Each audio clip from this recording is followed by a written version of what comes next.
Guys আপনাদেরকে কিভাবে বুঝাবো আমি বুঝতেছি না। এই অনুভূতিটা যে কতটা আনন্দময় এটা কাউকে বলে বোঝানোর মতো না। আমি যেহেতু এই সময়টা পার করে আসছি আমি কিছুটা বুঝি যে এই অনুভূতিটা কতটা আনন্দের।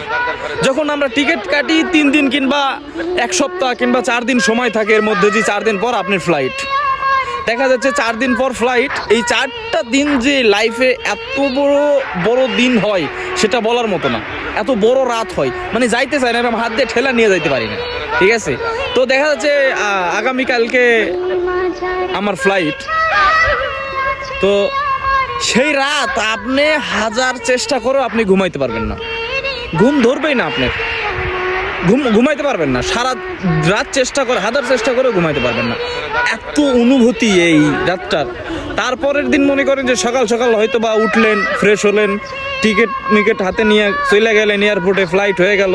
দেশে যাওয়ার পরে যদি আপনার ফ্যামিলি আপনাকে রিসিভ করতে আসে তাহলে তো আর কিছু বলারই নাই।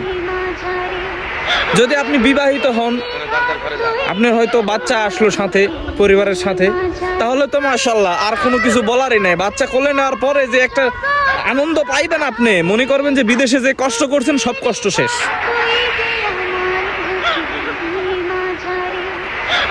বিদেশিদের সুখের মানে প্রবাসীদের সুখের জায়গাই হচ্ছে এয়ারপোর্ট। যাওয়ার সময় যে একটা পরিবারের মানুষ যখন নিতে আসে না, যখন সবাই বুকে জড়ায় নেয়, তখন যে একটা আনন্দ, এটা কাউকে বলে বোঝানো যাবে না। গাইস দেখেন এই ভিডিওটা, আশা করি বুঝতে পারবেন। আর ভিডিওটা একটু বেশি বেশি সবাই শেয়ার করে দিবেন, আরো 2-1 জন যেন দেখতে পারে, এই সুযোগ করে দিবেন।